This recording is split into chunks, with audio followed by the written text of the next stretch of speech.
Graça e paz, amados, estamos caminhando agora para a lição de número 2 deste trimestre tão abençoado que fala sobre o avivamento. Mas primeiro, eu quero cumprimentar você com a paz do Senhor Jesus e que esta paz esteja sobre a sua vida, sobre a sua família e sobre a sua casa. É com imenso prazer que nós vamos veicular mais uma lição da Escola Bíblica Dominical, esta que eu considero a maior escola de teologia de todos os tempos, e a Escola Bíblica Dominical, ela engloba todas as faixas etárias e a gente nunca cessa de aprender. Eu quero agradecer também, meus amados, me perdoe que deu um pigarro aqui, a alguns irmãos que se inscreveram ao longo das lições. Eu vou agradecendo essas pessoas.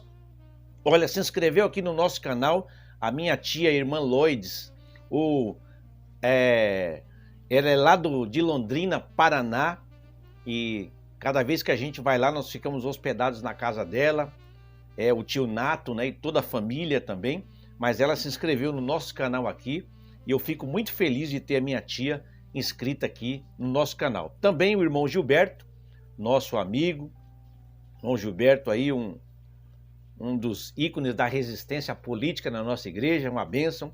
Deus abençoe o irmão Gilberto, pastor Rubem, da Assembleia de Deus, Ministério em Vila Olímpia, que dirige a congregação de Jardim Eliane. Deus abençoe a sua vida também, meu querido irmão e pastor, e também o pastor Álvaro Bruno, professor da Escola Bíblica Dominical, coopera no setor 50 como presbítero, dirige a congregação, é um pastor, não é? Deste setor abençoadíssimo. Meus amados, eu também quero, como todo mundo pede, eu peço também que você possa se inscrever em nosso canal, se ainda não é inscrito. Ajude esse canal a subir, não é? A ter engajamento, a ter aí mais visualizações. Quando você curte, compartilha, ativa o sino de notificações para receber novos vídeos. Quando você movimenta, quando você comenta, você está ajudando o YouTube a reconhecer esse canal como um canal que merece um engajamento e também aí um crescimento na rede social. Amados, vamos direto ao ponto. Nós temos a lição de número 2, que é o avivamento no Antigo Testamento. Eu costumo dizer para você que eu prefiro que você, na hora da leitura bíblica em classe, dê uma pausa no vídeo, faça a leitura bíblica em classe, que está em 2 Crônicas, capítulo 7, versículo... Desculpe. Vamos para aqui. A leitura em classe está em 2 Crônicas, capítulo 34, versículos 29 a 33. 2 Crônicas 34, 29 a 33. Por que eu prefiro que você faça a leitura? Eu prefiro que você faça a leitura porque você vai se familiarizando, para quem é novo, não convertido ainda, novo na fé, principalmente, vai se familiarizando com a Bíblia, vai memorizando a sequência dos livros bíblicos, e até para quem é mais velho, isso que eu vou falar agora serve, você melhora o seu vocabulário, você vai colocar um dicionário do lado para você identificar as palavras que você não compreendeu, para que você entenda o contexto, e você, de preferência, se fizer a leitura em voz audível, você melhora também a sua dicção e melhora a sua fala, não é? Então é muito importante que nós tomemos a leitura impressa como base para a nossa leitura. E aí depois você dá aperta o play aí e você dá continuidade ouvindo e vendo o nosso vídeo. Meus amados, então esta lição de número 2, o avivamento no Antigo Testamento, ela tem como textuário o versículo de Êxodo, capítulo 34 e o versículo 10, a parte A, que diz assim: Então disse, eis que eu faço um concerto, farei diante de todo o teu povo maravilhas que nunca foram feitas em toda a terra, nem entre gente alguma. Então disse, estou repetindo, eis que eu faço um concerto, farei diante de todo o teu povo maravilhas que nunca foram feitas em toda a terra, nem entre gente alguma. Imagine que expectativa deste povo se atendesse à voz de Deus e aí receberiam esta promessa. A verdade prática, que é aquela que nós aplicamos na nossa vida espiritual, ela diz assim: a Bíblia revela que Deus responde ao seu povo com muitos avivamentos como resposta às orações e súplicas. E a leitura em classe, como eu disse, está em 2 Crônicas, capítulo de número 34, versículos 29 ao versículo 33. Vamos começar então com a introdução. Eu vou ler a introdução e vou ler a conclusão. Porém, o corpo, desta lição, nós vamos comentar. A introdução, ela diz o seguinte, mas primeiro, gente, você dá uma olhadinha aí na descrição do vídeo, tá? Que lá tem os objetivos da lição e a motivação para esta lição. Eu vou dar uma pausa aqui, que o tempo está chovendo muito aqui agora. São 3:30 da tarde, está chovendo muito aqui. O tempo está seco e a minha garganta também está seca. E hoje eu vou colocar um copinho com água aqui para não ficar pigarro na garganta. Só um minutinho que eu já volto. Pronto. Aqui está o nosso copo com água. Uma molhadinha na garganta. Vamos lá, meus amados. Sim, eu estava dizendo que nós temos os objetivos da lição, que estão aqui na descrição do vídeo. Dá uma olhadinha aqui. E também você vai ver lá as nossas outras redes sociais. Siga, se inscreva, prestigie o nosso trabalho. E também você vai ver a motivação, para esta lição e para a prática da vida cristã. A introdução diz assim: houve momentos em que o povo israelita deixou-se levar por práticas estranhas que provocaram a ira de Deus e a consequente punição da nação. Quando esta situação parecia não ter saída, um homem ou uma mulher de fé levantava-se de maneira humilde e quebrantada, buscando a Deus e confessando os pecados do povo.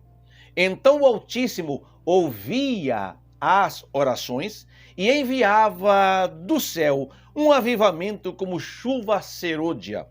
Registros como este, no Antigo Testamento, fundamentam o ensino desta lição. Então o autor está dizendo que ele vai dar alguns exemplos aqui nesta lição, de momentos em que realmente o povo precisava de um avivamento, estavam fora da posição, fora da lei, fora da palavra. Então Deus permitia que as crises se estabelecessem, mas durante a crise o povo então se quebrantava, o povo se arrependia dos seus pecados, se voltavam para Deus, tiravam todos os deuses estranhos e as práticas estranhas do seu meio, e aí sim Deus derramava um avivamento. Então o primeiro tópico é o tópico do panorama dos avivamentos no Antigo Testamento. E aqui vai falar sobre o avivamento do tempo de Moisés. Meus amados irmãos, é interessante aqui que está dizendo, que quando José, filho de Jacó, morreu, aí levantou-se um faraó. Você vai ver isso no capítulo 3, 4, 5 de Êxodo. Você vai ver que levantou-se um faraó que não conhecera José, a sua administração excelente, o temor que aquele homem, aquele governante tinha a Deus, e como o Egito vivia um tempo de prosperidade, porque a Bíblia diz que tudo que José colocava à sua mão, Deus fazia prosperar a José. E agora este faraó se levanta, muito preocupado, porque o povo hebreu estava se multiplicando para ele assustadoramente, e ele queria então, com medo, preocupado, bloquear o crescimento do povo, a força que o povo tinha, preocupado se poderia haver um levante contra ele, e ele decide então escravizar o povo. E nesse contexto todo, então, meus amados, Moisés então foi chamado lá no Monte Horebe, e a Bíblia nos diz que ele viu uma sarça pegando fogo. Era comum que sarças ou outros arbustos pegassem fogo no deserto, mas devido ao calor as folhas secavam, mas esse arbusto ou os arbustos pegavam fogo e logo eram consumidos e viravam cinza. Mas este era diferente. Este estava incendiado ou incendiando, pegando fogo e não se consumia.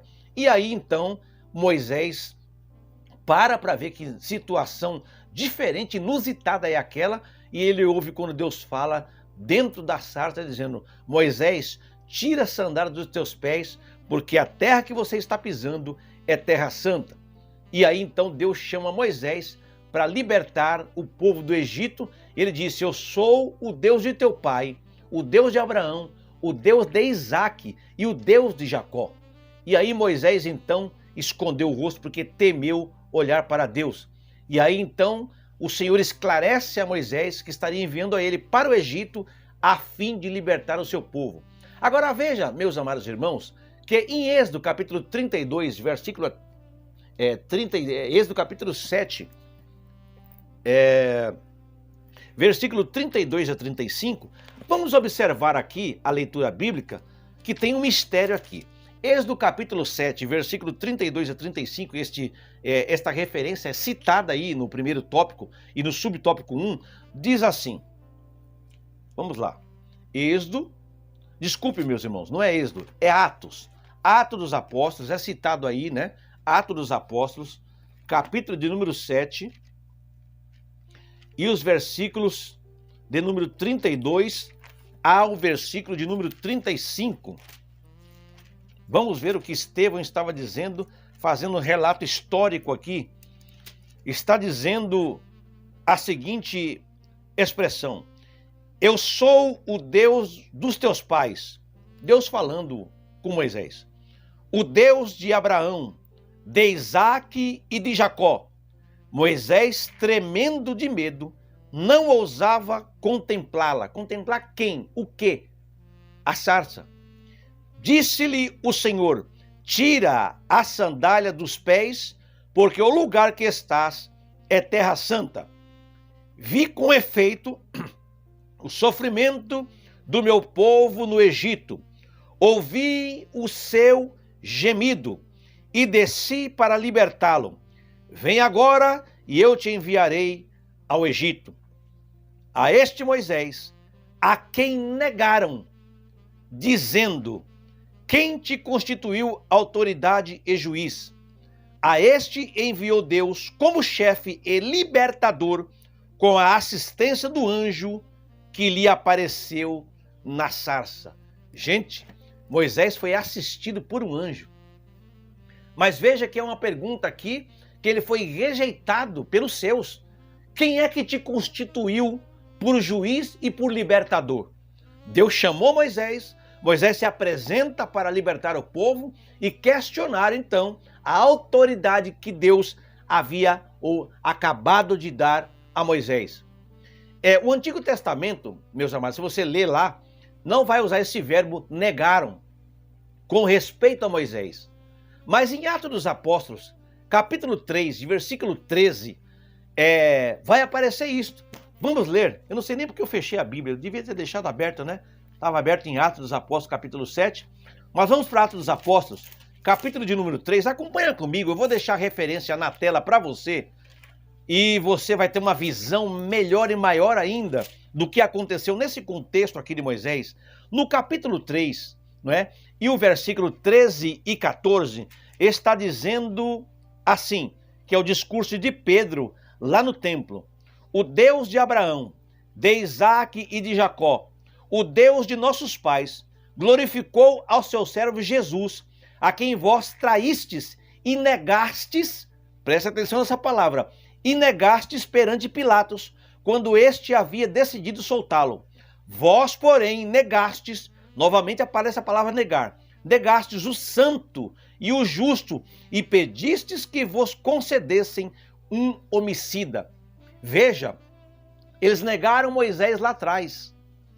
Não é? Quem te constituiu por juiz e libertador? Aqui Pedro, no discurso que ele está falando, ele está dizendo também, meus amados irmãos, que o povo traiu a Jesus, que o povo também negou a Jesus. Vejam a desfeita dos opositores de Moisés. Quem te constituiu por chefe e libertador, ou juiz e libertador? Essa frase descreve a Jesus Cristo em Atos dos Apóstolos, capítulo 5, versículo 31. Vamos avançar agora 2 capítulos. Veja, Atos capítulo 5, estou deixando na tela também, versículo de número 31. Deus, porém, com a sua destra, o exaltou a príncipe e salvador, a fim de conceder a Israel o arrependimento e a remissão de pecados. Veja que esse Cristo aqui no discurso de Pedro, ele está sendo negado. O povo estava rejeitando a Cristo como libertador, como o Senhor. E aqui, não é? Em Atos está dizendo aqui, Paulo fazendo um discurso aqui. Deus, porém, com a sua destra, o exaltou a príncipe e salvador. Essa frase aqui, não é? Está descrevendo a Jesus. Então veja que Moisés era um tipo de Cristo no Antigo Testamento. Ele era sacerdote, como Cristo era. Ele era profeta, como Cristo o era. E assim como um libertador, como Cristo também o era e é ainda. Não é? Levantado por Deus para, em meio a uma crise, trazer um avivamento àquele povo. Assim como Cristo foi rejeitado pelos seus, mas Deus o confirmara como libertador, Moisés também estava sendo rejeitado, mas Deus o estava confirmando como libertador. Certo? Outro ponto, meus amados irmãos, é que Moisés, ele teria que renunciar a tudo quanto ele possuía. Esse era o significado de tirar as alparcas. Tira as sandálias ou as alparcas dos teus pés, não é? Ele tinha que renunciar a tudo. Esse era o significado, porque os escravos não usavam sapatos. E Moisés, de fato, seria escravo de Cristo, tipificado por aquela sarça. Aliás, até hoje, no Oriente Médio, não é? Um lugar sagrado, ele não pode ser pisado, não deve ser pisado, senão descalço. Ok? Segundo subtópico, o avivamento no tempo de Samuel. Aqui, meus amados irmãos, Deus então vai usar o profeta Samuel para denunciar a maldade daquele povo rebelde. O povo estava trazendo sérios problemas para si mesmos, não é? E havia uma verdadeira apostasia, um abandono do povo para com as coisas de Deus. Em 1 Samuel, capítulo 3, versículo 13 e 14, e depois versículo 20 a 21, que é a referência que está na revista aí, vocês vão ver um relato dramático e triste também. A Bíblia está dizendo, se você ler esse 1 Samuel, capítulo 3, versículo 13, que os filhos de Eli se tornaram execráveis. Gente, uma palavra forte. O que é execrável? O que significa uma pessoa execrável? É uma pessoa digna de execração, de repúdio, de nojo, de asco.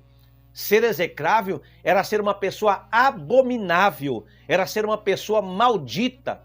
E a gente vê pelo relato bíblico aqui que Eli percebeu seus filhos fora da presença de Deus, agindo erradamente, blasfemando e profanando as coisas de Deus. E ele não repreendeu seus filhos. Ele, tendo em conta a sua posição de sumo sacerdote, ele deveria ter tomado medidas para refrear seus filhos. Porque veja que antes desse versículo, desse capítulo 3 e versículo 13, que é a referência que o autor dá aqui da revista, dá para nós aqui, eu tenho uma outra referência que o autor não dá, mas eu estou incrementando a tua aula e a tua lição, eu também aprendo, não é? Vamos para o capítulo de número 2, versículo 29. Se você puder abrir sua Bíblia, acompanha aí. 1 Samuel, porque primeiro se refere a livro, né? Primeiro livro de Samuel. Tem muita gente que fala, né? Abrindo parênteses aqui, pregador fala, né? 1 Samuel, vamos ler 2 Crônicas, 1 Samuel, 1 Reis, não é primeira, irmãos. É primeiro livro dos reis, primeiro livro das crônicas, primeiro livro de Samuel. Então, no Antigo Testamento é no masculino, já no Novo Testamento no feminino. Primeira carta de Paulo aos Coríntios, né? Primeira Tessalonicenses, 1 Pedro, porque se refere à epístola, ok? masculino, feminino, criado o homem primeiro, a mulher depois. Então o Antigo Testamento vem primeiro do que o Novo Testamento. Primeiro o homem, depois a mulher, ok? Masculino no Antigo, feminino no Novo Testamento.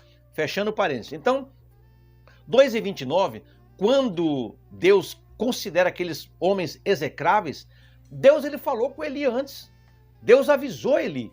Veja que no versículo 29 diz assim: por que pisastes o meu sacrifício e a minha oferta de alimentos? Ou seja, pisar significa desprezar, tratar de qualquer maneira, né? Que ordenei na minha morada, e honras a teus filhos mais do que a mim, para vos engordardes do principal de todas as ofertas do meu povo de Israel. Seus filhos estão enriquecendo, estão engordando. Seus filhos estão desprezando, pisando por cima, tratando de qualquer maneira e ainda usufruindo do que é meu. Eli, na nossa linguagem de hoje aqui, toma jeito, né? Mas, apesar de Deus ter dado a oportunidade de arrependimento, o Senhor deu concessão para que as coisas fossem consertadas. Mas esse sacerdote Eli estava apático, sem autoridade, conivente com o erro dos seus filhos. E aí, meus amados irmãos, acontece o que aconteceu em 1 Samuel, capítulo 4 e o versículo 11, até o versículo 22, que também é referência aqui nessa lição. Irmãos, que coisa triste. A Bíblia diz que a arca de Deus ela foi tomada. Os dois filhos de Eli, Hofni e Finéias, morreram. E aí, um homem de Benjamim, ele sai correndo da batalha, não é? Veio com a veste toda rota, toda rasgada, veio todo sujo, apavorado, certamente com barba e cabelo desgrenhado, não é? Veio com ternos por cima da cabeça. E aí Eli estava sentado numa cadeira. A Bíblia diz que Eli era muito gordo, né? Um robusto, gordo, era gordão, sentado numa cadeira, parado, olhando para o caminho. Aí o coração dele estava tremendo pela arca de Deus. Ele percebeu que, como diz a gíria popular, a casa caiu. Agora estava ali apático, não é? Dramatizado, traumatizado. E aí vem esse rapaz correndo, não é? E ele acabou de anunciar tudo aquilo que tinha acontecido, não é? Ele contou da morte dos filhos, ele contou da desgraça que estava. E aí o Eli, né, começou, inclusive esse homem vinha falando, gritando, ele vinha gritando.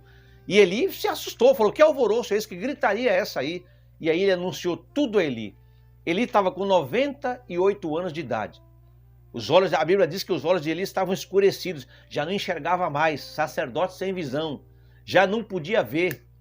E aí, aquele homem então, ele falou: olha, eu vim da batalha, eu fugi da batalha. E aí, meu filho, o que aconteceu lá, né? Olha, mataram o povo, muita matança. Os seus 2 filhos foram mortos, morreram. A arca de Deus foi tomada. E quando o Eli ouviu que a arca de Deus tinha sido tomada, a Bíblia diz que, eu tenho a impressão que ele teve um infarto, irmãos, porque a Bíblia diz que ele caiu da cadeira para trás, não é? Ora, ele estava sentado na cadeira, não tinha motivo para ele cair. Acredito que ele teve um colapso, né? A Bíblia não está dizendo, eu acredito que ele teve um colapso, que ele teve um infarto, irmãos, e ele se projetou para trás, a cadeira caiu com ele, meus amados irmãos, ao lado da porta, o pescoço dele quebrou e ele morreu ali mesmo. Era homem velho, a Bíblia diz, e pesado, e tinha julgado a Israel 40 anos. Aí, meus amados irmãos, a nora dele, né, que era mulher de um dos filhos, mulher de Finéias, estava próxima da gravidez ali do parto, né, estava quase ganhando o neném, e ela também escutou essas notícias, né, que a arca de Deus tinha sido tomada, do que o seu sogro havia morrido, seu marido morreu lá também. Aí ela se encurvou, né, as dores se acentuaram na sua barriga e ela deu à luz. Imagino eu que ali foi um parto prematuro, né? E ela morreu no parto, irmãos. Mas quando ela ia morrendo, ela chamou as mulheres que estavam com ela, acredito que sejam as concubinas, e as concubinas tentando ali apaziguar. Olha que drama, irmãos, que situação terrível e dramática. As mulheres certamente abanando, tentando apaziguar. Olha, não temas, você deu à luz a um filho, ele está bem. Mas ela não respondeu, não é? Ela não fez caso disso. E aí, irmãos, o menino foi chamado de Icabô, não é? Ela simplesmente disse: de Israel foi-se a glória, porque a arca do Senhor foi tomada por causa do seu sogro e do seu marido. Ela disse: foi-se a glória de Israel. A glória de Israel foi levada porque tomaram a arca de Deus. Meus amados irmãos, e foi em meio a essa bagunça espiritual, esse contexto triste, melancólico e dramático, que Samuel conclamou os israelitas ao arrependimento, não é? É o que está dizendo aqui. E aí, meus amados irmãos, lá no capítulo 4, versículos de número... desculpe, meus amados irmãos, deixa eu ver isso aqui, se eu estou falando certo. Lá em 1 Samuel, capítulo 7, versículo 10 a 13, né? 1 Samuel, capítulo 7, do versículo 2 ao versículo 3, a Bíblia diz que aquela arca, não é? Ela ficou lá em Kiriat Jearim, se eu não me engano, esse é o nome, Kiriat Jearim, e os dias se passaram, não é? Se passaram 20 anos, irmãos, e o povo de Israel se lamentando e chorando. Olha o tempo de crise, olha o tempo para que Deus ouvisse aquele povo. Olha o tempo que levou, irmãos, para Deus mandar 20 anos a arca do Senhor tomada, não é? E aí, meus amados irmãos, Samuel se levanta e ele fala para a casa de Israel, não é? Olha, se vocês de todo o vosso coração se converterem ao Senhor, se vocês tirarem de entre vós os deuses estranhos que estão aí, escondidinho nas tendas, nas cabanas, esses bonequinhos que vocês têm aí, não é? Se vocês tirarem os astarotes, se vocês prepararem o coração de vocês para o Senhor, se vocês servirem ao Senhor, não é? Ele livrará vocês das mãos dos filisteus. E aí, meus amados irmãos, começou uma verdadeira varredura. Começou uma limpa, não é? E eles tiraram os balins, tiraram os astarotes, limparam tudo, queimaram, quebraram tudo, irmãos. Fizeram uma verdadeira peneira espiritual de idolatria que eles tinham, não é? E aí, meus amados, a Bíblia diz que eles, então, começaram a servir ao Senhor. E Samuel disse mais, né? Ele disse: olha, todo Israel, vocês vão vir aqui para Mispa ou para Mispá, e eu vou orar por vocês ao Senhor. Eu vou agora que vocês limparam a casa, agora que vocês estão servindo ao Senhor, eu vou interceder por vocês ao Senhor. E a Bíblia diz que eles se congregaram em Mispá e tiraram água e derramaram perante o Senhor e jejuaram aquele dia e disseram: pecamos contra o Senhor. Olha, eles reconheceram o seu pecado. E aí, meus amados irmãos, então Samuel começou a julgar o povo em Mispá. E aí veio um verdadeiro avivamento, irmãos, para aquele povo, e a glória de Deus se manifestou para aquela nação. Deus livrou aquele povo dos filisteus. Ok? Vamos para o terceiro avivamento no Antigo Testamento, que é o subtópico 3, o avivamento no tempo de Josias. E está dizendo aqui, amados, que depois do reinado de Ezequias, rei de Judá, Manassés, seu filho, corrompeu-se, caiu na idolatria e no culto aos demônios. Irmãos, olha que coisa, caiu na idolatria e converteu-se no culto aos demônios. Ergueu altares nos pátios da casa do Senhor. Fez passar seus filhos pelo fogo. O cara fez tudo para provocar Deus, no último grau. E usou de práticas ocultistas. Como punição, Deus enviou exércitos assírios para o prenderem com cadeias. Sabe como é que ele foi preso? Com um gancho aqui, ó, no nariz, sendo puxado, não é? Entretanto, Manassés se arrependeu, Deus ouviu sua oração e lhe restituiu o reino. Mas que sofrimento ele passou, irmãos. de sofrimento. Aliás, tem uma referência aqui, na sua revista você pode ver, que está lá 1 Crônicas 33, 11 a 13. Mas na verdade houve um erro gráfico. Aqui nessa referência é 2 Crônicas 33 e não 1 Crônicas, porque 1 Crônicas só tem 29 capítulos e aqui tem 33, é 2 Crônicas. E aí, meus irmãos, o que aconteceu então nessa referência de 2 Crônicas 33 e 11? O Senhor trouxe sobre eles capitães, né, do exército do rei da Síria, prenderam Manassés com ganchos e, amarrando ele com cadeias, levaram ele para a Babilônia. Aí ele ficou angustiado. Quando a Bíblia diz que ele orou deveras ao Senhor, irmão, esse homem orou demais. Ele orou muito, ele orou com as suas entranhas, levado para a Babilônia, não é? Humilhou-se muito perante a Deus. E aí o Senhor, então, irmãos, se aplacou para com ele, ouviu a súplica dele e tornou a trazê-lo a Jerusalém, ao seu reino. E aí a Bíblia diz assim: então conheceu Manassés que o Senhor era Deus, porque até então ele não sabia nem quem era Deus, ele ouviu falar de Deus, não é?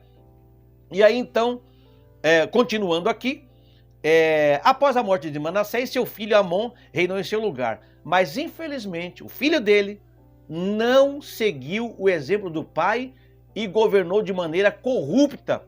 Por isso seus servos o mataram e o povo declarou Josias rei em seu lugar. Aí aparece então a figura de Josias. E aí diante desse momento, meus amados irmãos, então Josias ele entra em cena, né?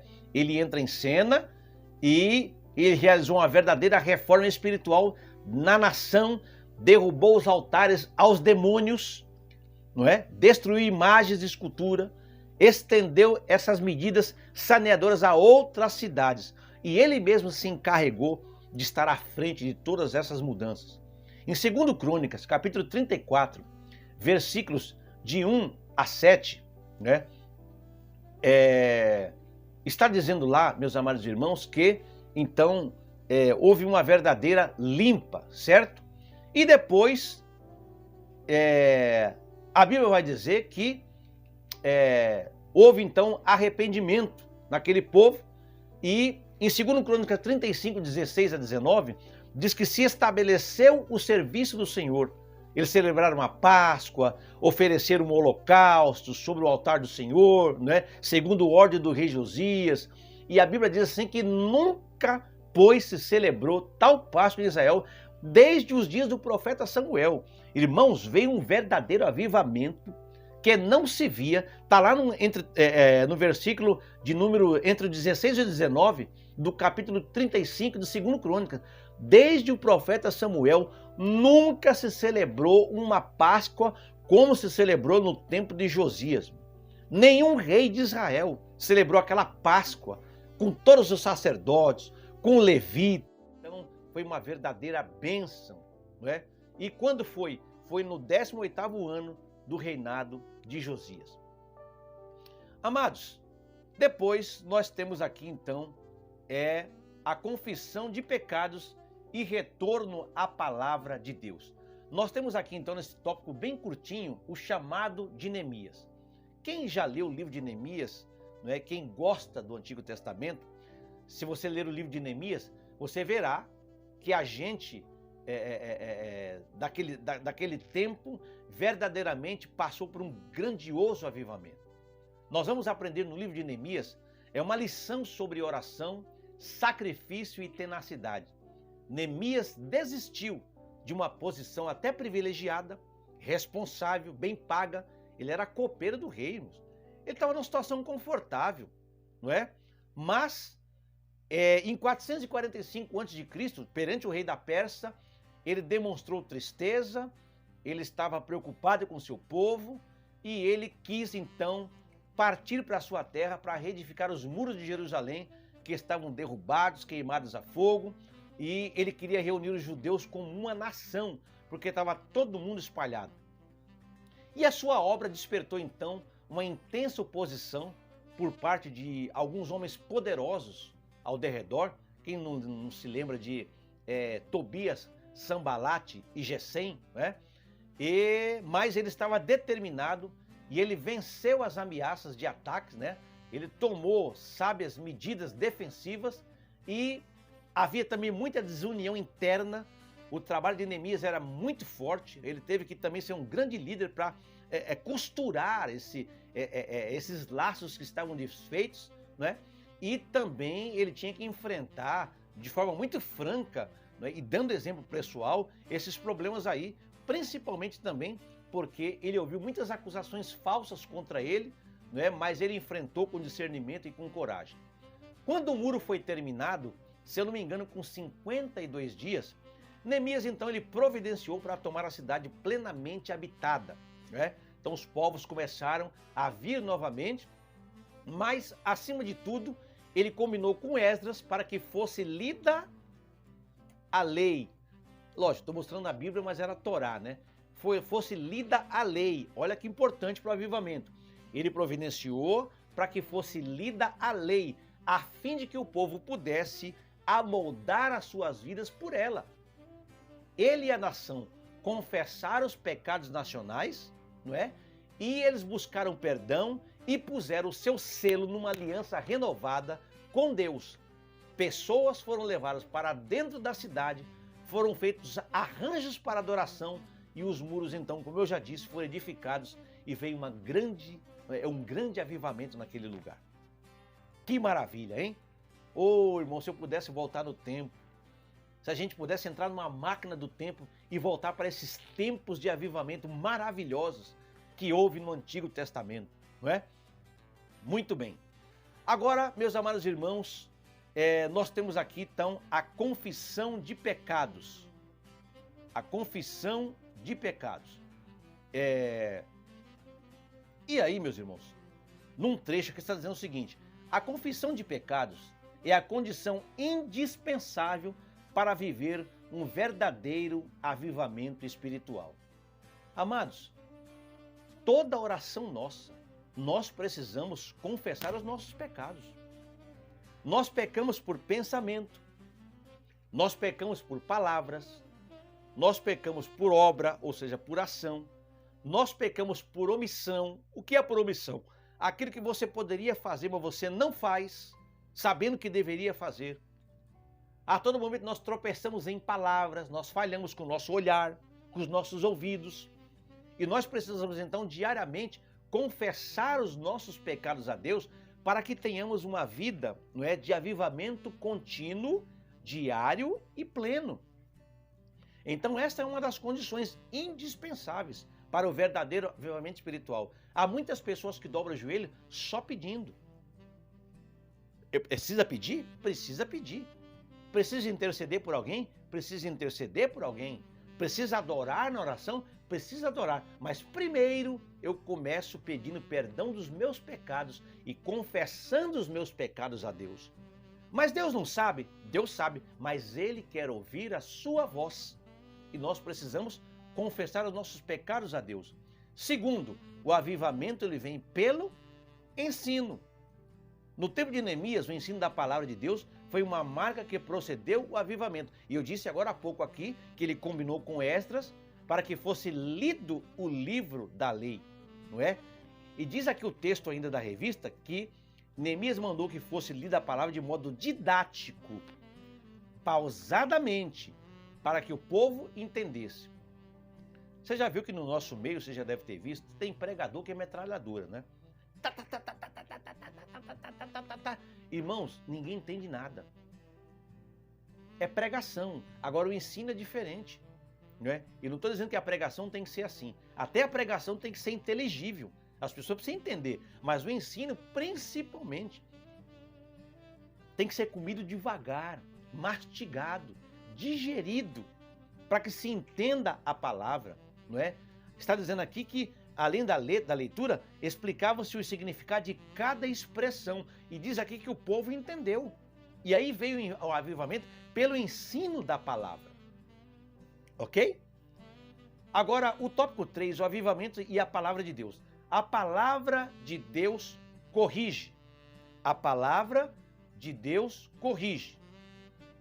Veja, irmãos, que no Novo Testamento há um padrão de culto a Deus, de decência e ordem, como diz o apóstolo Paulo, lá em 1 Coríntios, 1 Coríntios, capítulo 14, versículo 26. Olha o que disse aí, uma pergunta de Paulo. Que fareis, pois, irmãos? Quando vos ajuntais, tem MMA gospel. Quando vocês se ajuntarem, tem dança, tem luzinha colorida, tem fumacinha, tem coreografia, tem as mariposas dançando no palco, não é? Tem batismo no tobogã. Quando vocês se ajuntarem, tem capoeira gospel. É isso que ele está dizendo? Não, ele está dizendo, cada um de vós tem salmo, tem doutrina, tem revelação, tem língua, tem interpretação. Faça-se tudo para edificação. Esses aí são os elementos de um culto verdadeiro, que traz avivamento, ou seja, um culto avivado, não é? A palavra de Deus corrige, irmãos. Está escrito aí, não é? Então, não pode faltar a palavra de Deus. Pode ser que tenha coral maravilhoso, tenha músico que toque muito bem, não é? Você pode ter aí os grupos que cantam na igreja, mas se faltar a palavra, está faltando o ingrediente principal.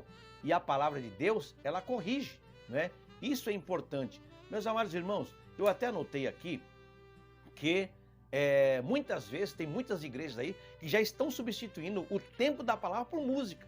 Canta, canta, canta, canta círculo de oração, canta mocidade, canta adolescente, canta criança, canta coral, canta sexteto, canta quarteto, canta o conjunto de varões. Aí o cantor canta mais um hino, fora os 3 hinos da harpa. Quando falta 5 minutos para o culto, irmãos, agora o principal, a palavra de Deus. Irmão, não é no muito falar que Deus fala? Meu Deus do céu, isso acaba com o pregador, irmão. Acaba com o pregador, você prepara uma palavra para 30, 40 minutos, o culto, já aconteceu isso várias vezes comigo, você esperando ali o momento da palavra, faltando 15 minutos, irmão, você tem que terminar até tal hora, 15 minutos, irmão, você tem que fazer a leitura bíblica, às vezes é uma leitura textual, você tem que fazer a introdução da palavra para as pessoas entenderem, tem que dar raciocínio à palavra, depois, por último, a aplicação pessoal da palavra, não é? E se sobrar tempo, um convite para as pessoas, especialmente para os não crentes presentes ali. Como é que você vai fazer isso em 15 minutos, irmão? Então isso é gente que não gosta da palavra. Então a palavra de Deus, irmãos, ela precisa ser o ponto principal. O tempo da palavra é importante. E mais, palavra inteligível e compreensível a todos. Irmãos, é importante, você pode falar. Irmãos, por que no grego, por que no hebraico? Irmãos, você dá um sentido ali, mostra como é que é na língua original. Mas às vezes, as pessoas exageram tanto na erudição que as pessoas ficam embaixo sem entender nada, né? Eu me lembro que uma vez, referente aqui à importância da palavra, teve um evento aqui em São Paulo, num ginásio aqui lá da Zona Sul, e convidaram uma cantora famosa para cantar e encheu, né? Encheu. Porque hoje não são muitos que vão atrás da palavra, né? Vão atrás da personalidade, seja o pregador famoso ou o cantor famoso, mas não é pela palavra. Se você colocar uma faixa num dia de semana, naquele culto de doutrina que vai pouca gente, mas colocar uma faixa na frente da igreja que vai cantor fulano ou pregador fulano, pode ter certeza que vai lotar, porque nós ainda vivemos um antropocentrismo muito forte em nosso meio. Mas enfim, e a cantora cantou, foi uma bênção, não é? Todo mundo glorificando, todo mundo adorando. E aí o pastor, irmãos, vamos ficar de pé, fazer uma oração e em seguida vamos ouvir a ministração da palavra. Quando, irmãos, a igreja ficou de pé no ginásio, que foram passar para o pregador, irmãos, começou a haver uma verdadeira debandada para o lado de fora. A galera foi comer batata frita, foi comer pipoca, foi tomar Coca-Cola, foi comer pastel, foram namorar, sei lá o que foram fazer. E o pregador rapidamente pegou no microfone que estava na mão do pastor, né? Quando ele acabou de orar, disse: irmãos, vamos ficar aqui para ouvir a palavra. Depois da palavra, a irmã vai cantar de novo, né? Olha, irmãos, que apelo vergonhoso, né? Então, nós precisamos ter a palavra, porque ela corrige. A palavra corrige. né? E outra coisa, a Bíblia tem que ser lida, irmãos. Não pode ficar aberta na sua casa, lá no Salmo 23, na estante, ou no Salmo 91, como se fosse um amuleto de proteção. Não, a Bíblia tem que ser destrinchada, tem que ser lida, não é? É por isso que muita gente não gosta de culto de doutrina, né? Porque tem ensinamento da palavra. E o ensinamento nos corrige. E outra coisa, se ela corrige, eu preciso também pregar exortação. Há pessoas que passam o ano inteiro pregando só prosperidade.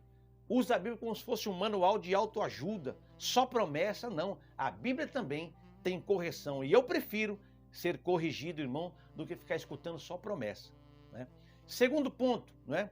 Que é o subtópico de número 2 do tópico 3, o último tópico, é o perigo ou cuidado com o formalismo. Irmãos, muito cuidado com o formalismo, né? Muito cuidado com o formalismo. Veja, vamos voltar para o tempo de Jesus, porque esse comportamento nos rodeia ainda hoje, mas não começou agora. O povo judeu, ele era caracterizado por uma por uma ênfase assim muito certinha, muito correta, que era dada à oração.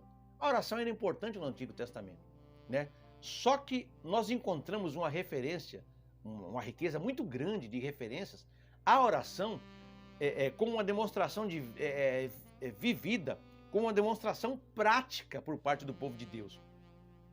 Os ensinamentos rabínicos, eles traziam, né, essa questão aí da oração como uma coisa muito relevante, uma coisa necessária. Mas com o passar do tempo, isso que é importante falar, apesar de não haver nenhum ensinamento contrário, penetraram alguns vícios na prática da oração. E aí, o problema com qualquer sistema não está no sistema em si, senão nos homens que usam o sistema. Qualquer sistema de oração pode acabar se convertendo num instrumento devocional autêntico ou em uma formalidade que deve se despachar o mais rápido possível, sem pensar em demasia no seu conteúdo. Então, gente, veja que muitas vezes os fariseus estavam preocupados com a forma da oração, com a matéria da oração, não é? Então veja que, por exemplo, quanto ao tempo, os judeus devotos, né? Eles, ainda que não exclusivamente, mas eles oravam 3 vezes ao dia, às 3, às 6 e às 9 horas, né? Essas orações é como se fossem as nossas orações de 9 da manhã, meio-dia e 3 horas da tarde. Tinha que ser desse jeito. Se orasse uma oração a menos, pronto. Olha, Deus não vai ouvir. Formalismo, não é? Formalismo quanto ao lugar. O lugar principal da oração era no templo ou na sinagoga. Tinha que orar no templo ou na sinagoga. Se não fosse lá, Deus não ia ouvir a oração. Aí Jesus vem quebrando isso em João capítulo 4, versículo 23 e 24. Os verdadeiros adoradores adorarão ao Pai em espírito e em verdade, porque o Pai procura os tais que assim o adorem. Porque havia uma discussão. Olha, é em Jerusalém que tem que adorar? Não, a mulher samaritana dizendo, é no Monte Gerizim, é aqui que tem que adorar. Aí os judeus diziam, os samaritanos, os judeus diziam, não, tem que orar em Jerusalém. Jesus disse, ore em qualquer lugar, desde que o adorador seja verdadeiro. Formalismo. Formalismo quanto à forma da oração. E os judeus tinham 2 orações principais. Eles tinham a Shema, né? Ouve, era o credo judeu, que consistia na leitura de Deuteronômio, capítulo 6, versículo 4 a 9, 11, 13 a 21 e Números 15, 37 a 41. Vou deixar as referências aí, para depois você dar uma olhada lá. E possivelmente também Deuteronômio capítulo 26, versículos 5 a 9. E essa Shema era repetida 3 vezes ao dia. Formalismo, certo? Porque estavam muito preocupados com a forma, não é? E uma outra coisa é a Shemon Eresh, que eram 18 bênçãos, era outra oração. Essas bênçãos consistiam em uma série de louvores, né, direcionadas a Deus, e também tinha que ser recitada 3 vezes durante o dia. E aí, quando foi posteriormente, já no período neotestamentário, já no tempo de Jesus, o número de bênçãos teve o acréscimo de uma oração contra os hereses. contra os hereges, né? Então de 18 agora eram 19 orações. Essa última oração era uma oração como se fosse uma reza contra os hereges. E aí, todavia, para que o número 18 não fosse alterado, né? A bênção de número 14, ela foi unida à bênção de número 15. Então, essas orações, elas eram usadas liturgicamente. Então, mesmo havendo alguns rabinos que se insurgissem contra a prática de se fixar as palavras dessa oração, não é? Mas a grande maioria queria estabelecer essa oração de forma definida. Então, gente, vamos trazer para o tempo de hoje. Algumas vezes, vou fechando a revista já, daqui a pouco eu falo sobre a conclusão, a gente vê muito formalismo na igreja. Eu fui pregar um tempo atrás numa congregação, irmãos, numa quinta-feira, num dia de semana de muito calor. O irmão havia me convidado e eu fui com camisa social, gravata, calça social, sapato e a minha Bíblia. Aí cheguei, o culto já tinha começado, estava na metade do primeiro hino, dobrei meu joelho, tinha vindo do serviço, por isso que eu cheguei atrasado um pouquinho, porque eu não costumo atrasar quando vou cooperar, nem na igreja de ninguém, e na minha às vezes eu atraso, mas quando eu vou cooperar fora, eu chego já para orar junto com os irmãos. E aí cheguei, dobrei o joelho, quando orei, veio o irmão até mim, saiu do púlpito, veio até mim e falou: irmão, o senhor é o irmão Willy que vai pregar hoje aqui? Eu falei: sim, querido, fui convidado pelo pastor. Por sinal, o pastor me convidou, mas no meio da semana acabou havendo alguma coisa lá de força maior, ele não pôde estar no culto. É meio constrangedor você ser convidado por um companheiro e o companheiro não estar presente. Mas amém, estava lá como servo de Deus para ministrar a palavra de Deus. E aí aquele irmão disse assim: meu irmão, o senhor está sem paletó, né? Eu disse: estou, irmão. Ele disse: se eu conseguir um paletó para o irmão prega? Eu disse: irmão, se for do meu tamanho, não ficar nem muito grande, nem apertado, não tem, e se tiver cheiroso também, não tem problema nenhum, eu posso usar o paletó. E aí, irmãos, acabei pregando sem paletó mesmo, né? Mas por ética, eu agradeci a oportunidade e disse para a igreja: irmãos, agradeço a Deus pela oportunidade, pela vida dos nossos obreiros aqui, do nosso pastor que está ausente. Eu sei que por ética a Assembleia de Deus tem o uso do paletó para o pregador quando vai ministrar. Eu estou vindo direto do serviço, a mochila está cheia, hoje está um pouco quente, né? Acabei vindo sem o paletó, só com a camisa. Então quero, se algum dos irmãos se sentiu constrangido, quero pedir desculpa aos irmãos, mas também quero dizer que se eu dependesse de paletó para pregar a palavra de Deus, para ser usado por Deus, irmãos, o meu ministério já estaria fracassado há muito tempo. Amém? Então vamos ministrar a palavra de Deus. E naquela noite Deus me abençoou poderosamente. Então hoje tem muito formalismo, irmãos, né? Se você tiver com a calça jeans, de blazer, gravata e camisa social, o povo já olha atravessado, não é? Então a gente tem muitas dessas coisas ainda. Eu sei que existem os bons costumes. Eu sei, irmãos, que nós temos costumes, não é? Que não é doutrina. Costume é costume, doutrina é doutrina. Mas muitas vezes cria-se formalismo para cantar, para orar, para segurar no microfone. Irmão, para subir no púlpito, quem é que vai subir? Quem é que não vai subir? Irmãos, e isso muitas vezes torna um culto mecânico, frio e gelado, não é? Coisa boa é dar lugar para ser usado pelo Espírito Santo. E então a conclusão vai dizer: os avivamentos no Antigo Testamento sempre vieram como respostas ao quebrantamento espiritual e às orações do povo de Deus. Isso se dava sempre diante de uma situação de calamidade ou de decadência moral ou espiritual.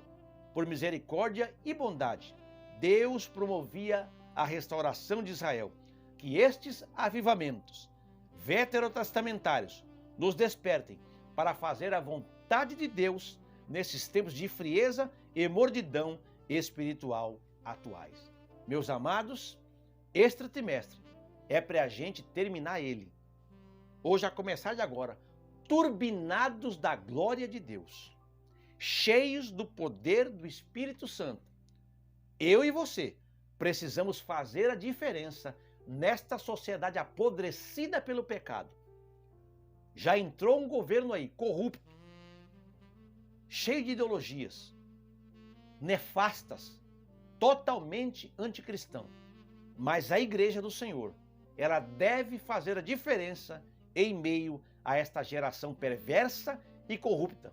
E Deus conta comigo e com você, cheios do Espírito Santo e da graça de Deus, avivados para transitar em meio às trevas como luz do mundo e sal da terra. Um abraço a todos, Deus abençoe a sua vida.